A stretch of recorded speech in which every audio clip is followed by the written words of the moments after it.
In this video, what we're going to do is see how we can model DNA as well as create some interesting materials and different looks. So let's go ahead and get started. There's certainly a lot of ways you can approach this, but the idea here is we want to make something as procedural and easy to adjust as possible. And so I think to help us with that, starting with splines is the best way to go. So I just created a line to start. I'm going to move this away from the origin. We can see it's a little bit tricky to see, but at the moment you can see it laying flat there. We actually want this to be along the y-axis, so we'll change it to that. And the height we can actually just keep at the default 100 centimeters there. All I'm going to do is duplicate this line out. And so now we have our other kind of line needed to make some DNA here. And now we just need a line that kind of goes up and in between. So what I'm going to do is just copy this, switch to my rotate tool, hold control. That way, when I rotate this, it will copy it. I can now hold shift, that will snap it. I will hold both of those down and then let go of my left mouse button. And now I need to position this and adjust it so that it's the correct width in between these. So I can go into line 2 and adjust that to about, there. Once again, I'm trying to keep these primitive. I'm not going to make these editable unless I absolutely have to. So why don't we do something like 11 centimeters, or actually 10, just to make it nice and round. And because all of these have their axes kind of on the ground here, we can use our snapping tool to come in and just snap these to where they need to be. So just select them, just snap them. And with that, we have our basic setup here. So I'm just going to just name these so they're easier to see. We'll call this one V1 for vertical 1. This one will be V2. And this one, the name won't matter as much, but we'll just call it H for horizontal. And what we're going to do now is put the horizontal one in a cloner.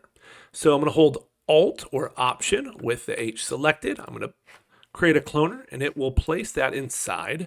Right now it's set to grid mode. We actually don't want that. We want linear. And for whatever reason, even though we're cloning out on the y-axis here, I guess because of the orientation of this, it's not going in the direction we want.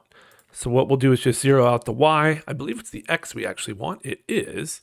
And even worse, now we have to go negative. So that isn't the end of the world. What I'm going to do though is just kind of space these out as far as I want, kind of getting close to the top. Really, it should be what, negative 50, right? Since this is 100, so 50 between each of them would be 100.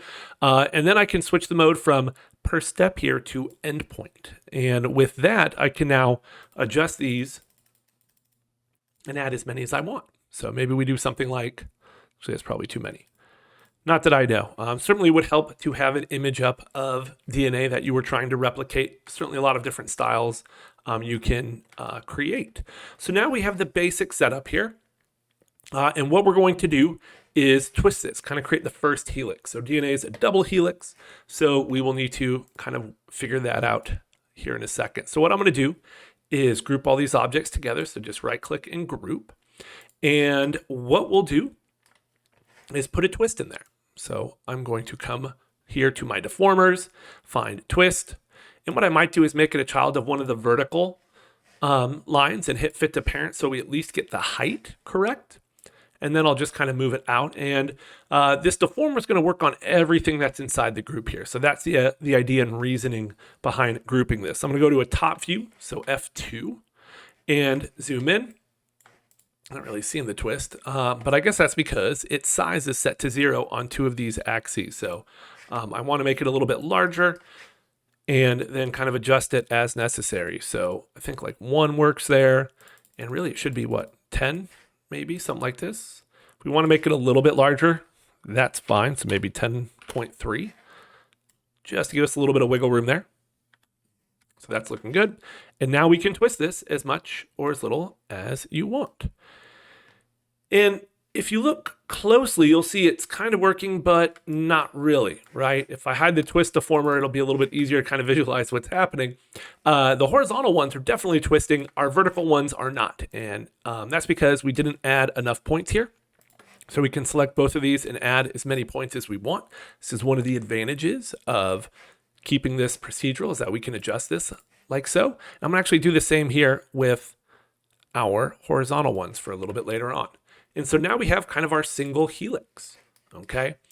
At any point, if you wanted to visualize this, what you could do is put this into a connect, and then that will combine everything into a single spline. You could then drop it into a sweep, and I'm holding Alt as I create these objects, so the object gets placed inside of it. Create a circle, add that, and just scale the circle down, and you can see this is what we have.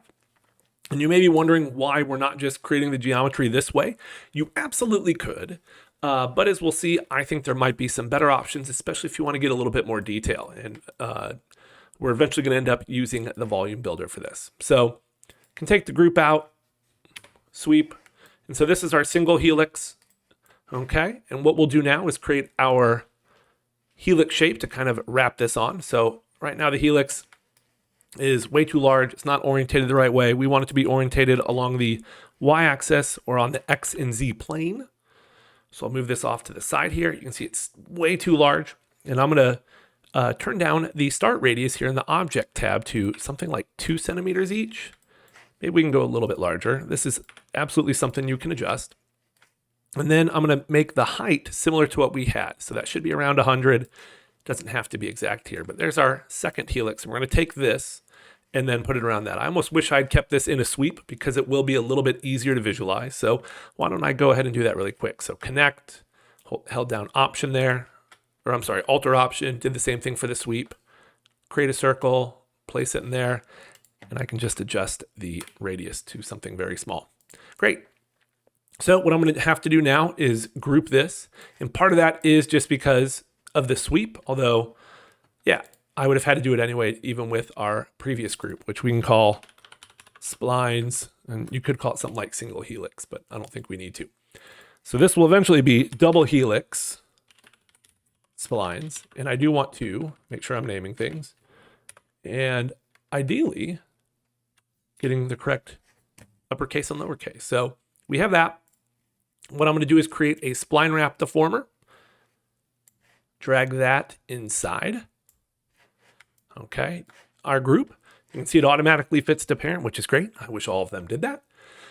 And from here, we need to tell it to use our helix we created.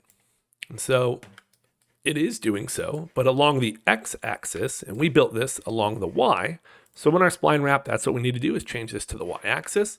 And now we have our double helix. Okay, and so once again, if this is all you needed, kind of some simple geometry, this would absolutely do it. Okay, what I want to do though at this point is take this out. I'm just going to use splines there. You can see by just getting rid of the geometry, still keeping it this way, I end up with the same thing. All right, and what I would do is just group this together, maybe call this like OG for original geometry, duplicate it, hide the original, and then we'll call this splines. Okay, or actually we'll just call this DNA. Okay, because we're going to do a couple things in here to simplify this so we can put it in a volume builder, and that's going to be what we eventually use to create the geometry. So a couple of things here. These splines are actually pretty much good to go. They just have the twist and spline wrap applied to them. And ultimately what we would want to do is just do a current state to object on our DNA. And what that does is it creates all of our splines here without our helix necessary. So we have all our splines. And if we hid that, or really even just got rid of it, or perhaps just moved it so we could see, you would see we now have everything kind of collapsed down. We don't need any deformers in order to achieve this. Now, I wish we had kept the cloner here, and I'm sure doing a little bit more of a advanced kind of current state to object and being a little bit more careful with that absolutely could have worked, but I do kind of want to keep these, and that will be more important for the materials later on. And so what I might actually do with this is put each of these in their own sweep. All right, so I selected all of them. I held Alt. I wish I could do the same for the circle. I'm not sure I'm going to be able to. So let's see if we make this just really small. And I'll explain why I'm using a sweep for this part here. One may be pretty good. So we'll just kind of copy this. And yeah, essentially the reason why I want these individual sweeps is it's going to allow me to apply different materials to kind of the connections in between later on, using fields and a vertex map, which I can then use in my node editor to create all that stuff. So we have our cloner there. We have all this stuff. Honestly, these are all the things we want in our volume builder. And so we can go ahead and create that and place the cloner inside and our vertical lines inside. Now we need to turn down the voxel size here, something like 1. Isn't a bad start, but we also need to adjust the radius here. And so once again, you can go with 1. And we may need to come in here, and actually, I think that's actually fine because that's what we're seeing. So perhaps it's these guys that need to be a little bit larger with the density. So that's looking pretty good for now. I think eventually though, we will want to go a bit higher. And so it's not a terrible idea to just drop the volume builder here into a volume measure. Once again, holding down Alt or Option when I create that. You can see this is what we end up with so far. So, if you wanted something a little bit kind of imperfect, this isn't a bad start. I think we can push this a little bit further though. And I wonder what we're going to have to do to make this smoother. So is it the density still? Doesn't look like it. So that's still really low. I think we need to go lower with our voxel size. So let's try setting that down to something like 0.1. And there we go. That did it. So now we have our geometry. And once again, this really isn't anything different than we had before. This is where things are about to get different. So once I collapse all these sweeps down, and it certainly would have been nice if this was a single cloner, not the end of the world here once we collapse them.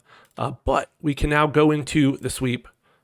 We can go into the detail section and we can adjust the scale here so that it's a little bit thinner in the middle, right? And that's something that I'm sure it might be possible if, you were to connect all these together and do it. I wasn't able to find a way.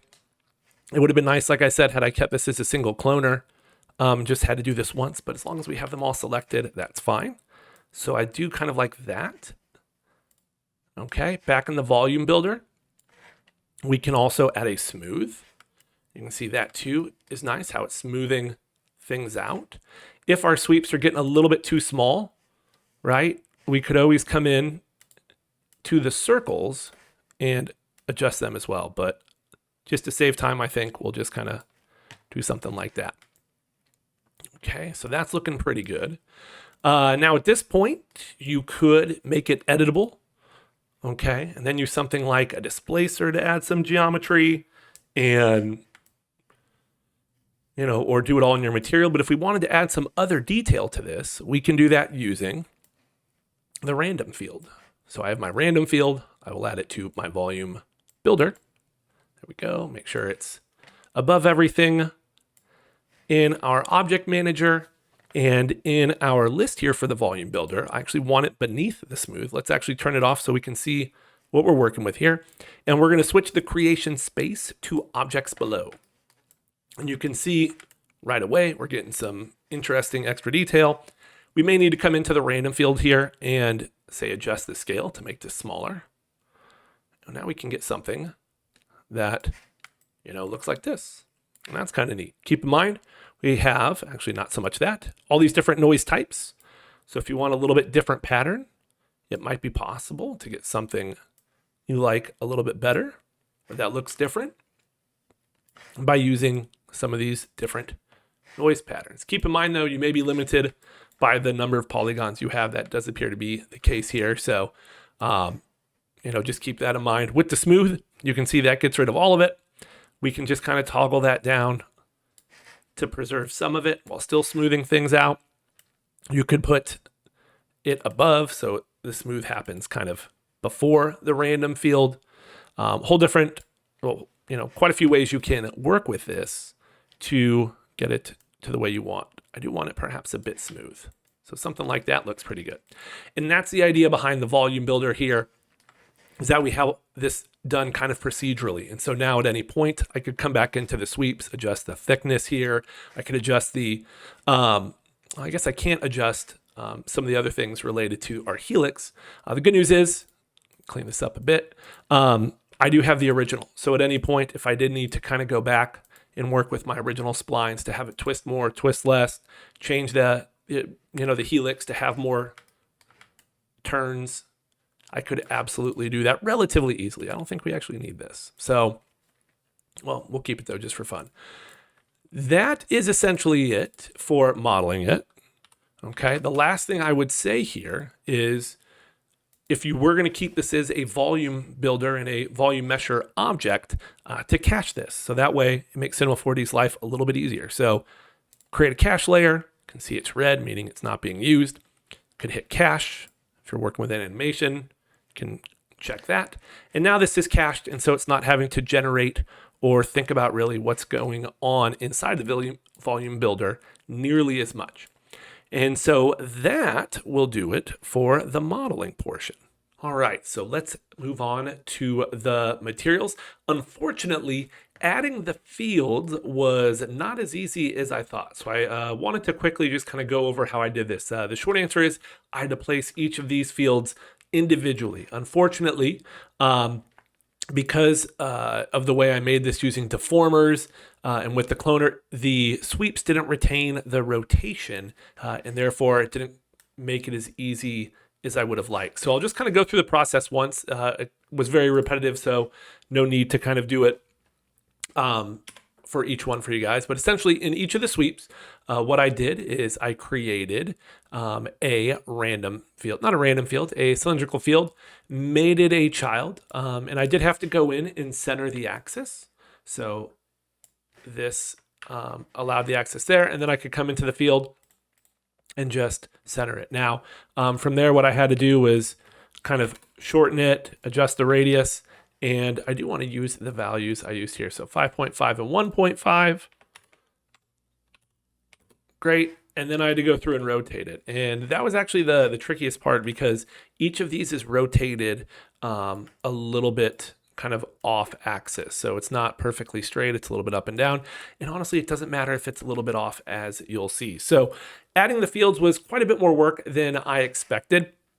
And I think in order to avoid this, what I would have needed to do is rely more on the cloners in MoGraph to do the twisting and creating the DNA as opposed to deformers. But it's here, we can move on. And the whole reason, like I said, I wanted to add these fields was to help apply a different material to the center part. So if that's not something you're interested in doing, you don't need to worry about adding the fields here. To kind of keep working with this, what we're going to do is on our volume builder here, we're going to add a vertex map. Now in this vertex map, we have to add all of the fields we created. And this is what's going to allow us to create the mask that we use in our material. So what I'm going to do here is actually lock our attribute manager to the vertex map here. In my search field, which I've already opened up here, I'm going to type in cylinder to get my fields. And by locking this, it allows me to kind of select all of these at once and then just drag them in. Okay. And now that we've dragged them in, we can kind of start to see where we're going with this, because one of these, there we go, you'll see that we have some yellow here. And so this is our mask. Think, of this is white, the other color, the red is black. Now though, what we need to do is switch the blending mode on the rest of these, or actually all of these but one, to add. And unfortunately, it doesn't work when you try to do them all at once. So we get to do this very fun thing manually. I don't know why that is. I don't think it's anywhere else that we could try blending. Maybe. Let's try it. I know it's off screen, but I'm just choosing add, and that worked. So good. There we go. All right, that's looking very nice. And we can adjust how smooth this transition is a bit later on if we need to. Once again, using the search field here to search for cylinder. I'll also unlock that. I can select all these and I can come in now and adjust things like the height, which will make it smaller. I could go into the remapping and adjust the inner offset to make it a little bit smoother as well. So I'm not concerned that it doesn't fit perfectly, that maybe there's a little bit of a hard line here, because we'll be able to make those adjustments later on. So this is looking good. I'll reset my UI here. And to get us ready for the materials, let's just kind of do a few things, right? Let's just reposition this to a little bit more interesting position. Let's zoom in on it so it fills our screen. Something like that. I'm going to create a camera and add a protection tag to it. And just for lighting, we'll use an HDRI. And it looks like they've kind of reorganized and changed some of the way this stuff is in here, which is nice. So went into HDRI and then Studio. Honestly, any, HDRI could work. I like to, I don't know why, perhaps it's an old habit, but I'll create the dome light first and then just drag in whatever HDRI I want into the path there. And I don't think it really matters that much for this. So whichever one I dragged in, Studio 14, is what we'll work with. And from here, what we can do, make sure we're looking through our camera because I don't want to see this HDRI. And you could absolutely come in here into the dome light and just check replace alpha channel, and that should get rid of it in our render. But what I'm going to do is take it a step further and just add kind of a simple background here. This isn't something you have to do, but you could very easily just change this to a color. I'm just going to load in, my gradient background, my thumbnail background. If you've seen any of my videos, this, probably doesn't look like something, well, you've seen this before. So let's make our material here. We'll just go with whatever we get. I believe this isn't the new PBR material, open PBR, but it is pretty much the same. So we'll apply this to our model here. Open up the material. I'll dock this down here. I can get rid of that so I can only see it once here. I don't mind popping up the assets. And the big thing here is Fresnel. Okay, if you've ever seen kind of an image, stock image of DNA or something, Fresnel is what kind of gives it that X-rayed look. And unfortunately, aside from getting two Fresnels in there, Redshift being kind of a more realistic render does struggle a bit with this kind of like stylized look. It can be tricky to get exactly what you want. But what we could do, just for instance, is plug this into the opacity, and that's going to allow us to see really more of the edges, less of the middle. And there are two ways to work with your Fresnel here. It's defaulting to index of refraction, so you would need to adjust this to see more or less of it, right? Or if you uncheck index of refraction, you then get to use this curve fall off, which is similar, but does give you a little bit different look. And in fact, I kind of like this a little bit better. So we'll work with this, as is right now, but that's kind of a big part of getting this X-ray kind of look here. You can then take this Fresnel and connect it to other properties such as base color if you wanted it to be brighter on the outsides. You could even connect it to emission color and go through and give it a little bit of weight there to kind of create some of that X-ray look. Okay, so that's our Fresnel and a big part of what we're going to be doing here. I'm going to kind of reset a little bit, mainly by turning that emission off because I want to use that vertex map that I created and spent so long making.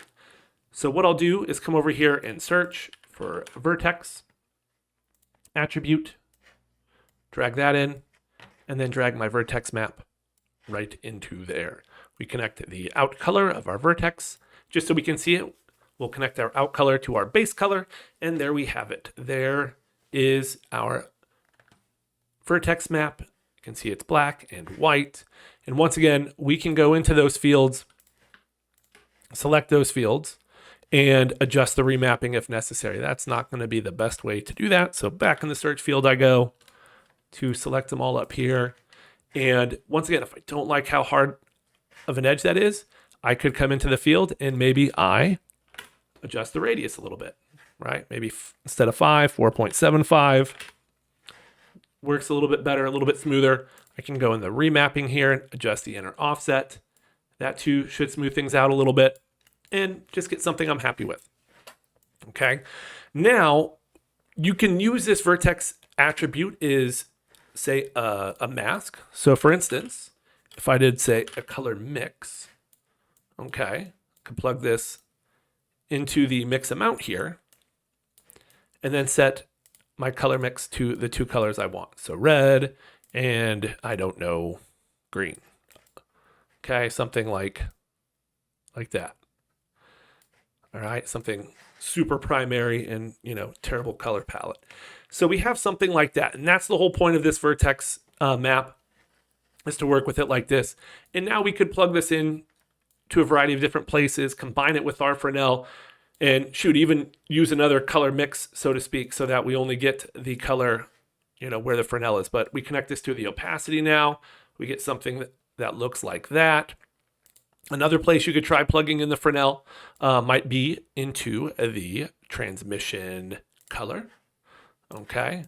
Once we turn on the weight. All right. Now that's controlling the transmission, but unfortunately we're not getting any of that color. So we would have to connect that to the color there. And so now we get a little bit more of a transparent look. You could combine that with the opacity, but maybe you don't want this to be 100% pure black and pure white. So then you come in here and adjust its color so it's a little bit brighter, and you can start to see some of it coming back. Lots of different ways to kind of work with this and get it the way you like. So don't be afraid to experiment. Another thing I would recommend doing here, let's go ahead and maybe turn the transmission down so we get some of that color coming back. Maybe even drop that back in the transmission color. Would be to work with a bump map or a displacement map. And having said that, I am going to disconnect the opacity here so we can see a little bit more of that. So maybe we do a noise right into a bump.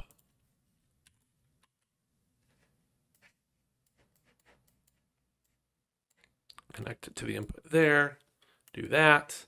Actually, why don't we just disconnect this so we can maybe get a little bit better idea of what this looks like. And it is a little bit tricky with that transmission on as well. So now we have something like this. And the bump itself is even a bit hard to kind of see with what we're doing with the noise in our volume builder. And I suspect we're probably not seeing much of it yet, but we can come down here to solo it, go down here to the input, lower the scale. Once again, you have a whole bunch of different noise types you could work with, different noise patterns, and that might give us something. There we go. That's a little bit easier to see. You can dial that effect in if you want more or less of it. And honestly, you could do the same thing with displacement, right? So we have displacement here. Grab that node, connect our noise up. I like how they've added a little bit of built-in displacement. I still don't think you get as good a result if compared to if you were to use the Redshift object tag, but you can see we're getting something here, and control the scale. Maybe get a little bit less. All right, maybe something like that. Connect our bump map back in. Which honestly isn't doing a whole lot anymore. And then start to put everything back together to give us kind of our final result. So, we have our opacity here. Could do something like that. I'm still not 100% sold on that color, so maybe we do something like that. And I do wonder if we could work with a little bit of transmission on top of that. Maybe even plug that back into transmission color. And like I said, a lot of different ways you can take this. You could even plug it. I wonder what it would look like now with emission. So with emission on, I would expect it to kind of wash things out. But if we connect this to emission color, get a little bit more of that color. It isn't honestly doing a whole lot. It's a little bit brighter. Maybe that's what you want.